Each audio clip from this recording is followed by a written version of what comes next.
It's the 2010 edition of the 5 Most Fascinating People in Swift Current, proudly sponsored by the Swift Current Mall, the Center at 1 and 4, The Brick in Swift Current, owned and operated by Mike Kessler, Stark and Marsh Chartered Accountants, achieving great things, the City of Swift Current, where life makes sense, Prairie Post, Prairie Life, Prairie People, and by Southwest TV News, reporting the stories that matter to you.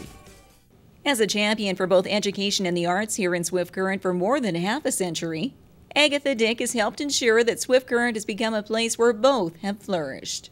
I felt that the one thing worth fighting for would be what everyone called the useless things. The attitude towards the arts was just a useless undertaking. And I said that's really the only thing worth fighting for, are the useless things.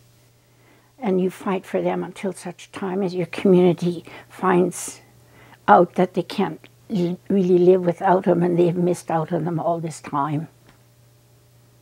So most of my volunteer work has been in education and in the arts. Graduating as a teacher only 11 years after she herself was enrolled in school as a child, Agatha became a grade 1 teacher. Leaving the front lines of the classroom to become a consultant for the Swift Current School District, Agatha would eventually take over the role of district superintendent, but not before she ensured that the schools in her care had the tools they needed at their disposal. Then the biggest need, the greatest need that I felt was there was the lack of resources and libraries in the elementary schools. High schools always had libraries. Elementary schools didn't. So it took me, I think, something like about 3 years to make sure that every elementary school would have a resource center. I think that was one of my greatest achievements, to make sure that the resources were there.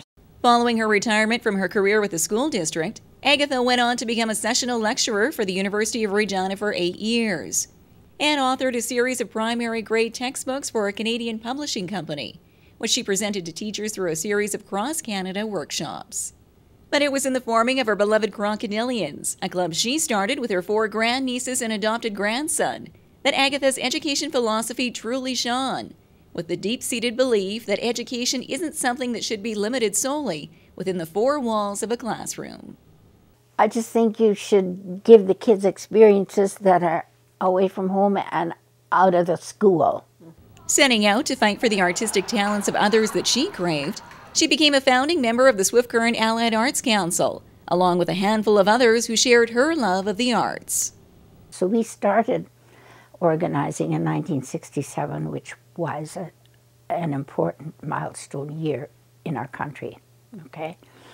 And by 1969, then, we had it formalized with the help of Judge Ben Moore to draw up a constitution and become a charitable organization that could stage, raise money, and present programming in the community.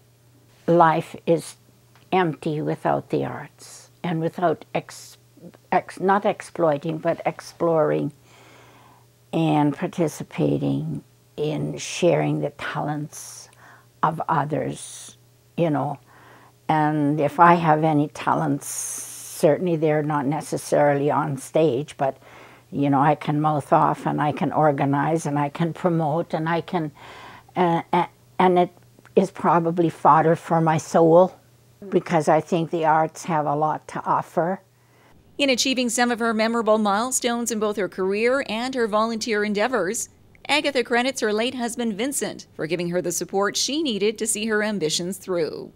Suffering from kidney disease throughout their marriage, she says it was Vincent who encouraged her to get out and get involved, and to do the things that healthy people do, a support that never wavered. And so, do things she most certainly did. In addition to sitting on the board she founded, Agatha also sat on the board of directors for Little Theatre, the Art Gallery, the Saskatchewan Arts Councils, and Theatre Saskatchewan, while keeping her love of education alive by sitting on the board of Cypress Hills College for 6 years and as its chair for 3. And today, while sitting on the Swift Current Allied Arts Council, she also sits on the City of Swift Current Tourism Board, representing the Mennonite Heritage Village that she helped to establish on the city's fairgrounds. Agatha says keeping up such a busy career and a busy volunteer schedule required some planning and sacrifice. You have a husband who helps you, and you sleep less, and you eat less. That's how you do it. And you know how to schedule your time. The things that take the longest, you start them first. For Agatha, having the opportunity to enrich and educate people on the benefits of the arts is something she takes pride in. She knows that her efforts have not only enriched those who have been able to enjoy the talents of others, but also those who have been inspired by what they have seen, to become the actors, the painters, and the performers of the future. I would like to think somebody else would have been there in the wings that thought it was important to do something like that. Could have taken a different path or different nature, but, you know, I think that the offsprings or the branches that have been created as a result is very healthy. Once an educator, always an educator. Whether she is teaching a student to read or write, teaching youngsters about life, teaching a community to appreciate the arts, or teaching others by her example how they can give back to their community. Agatha Dyck, in one way or another, has worked to teach us all three. Agatha Dyck, one of the 5 most fascinating people in Swift Current.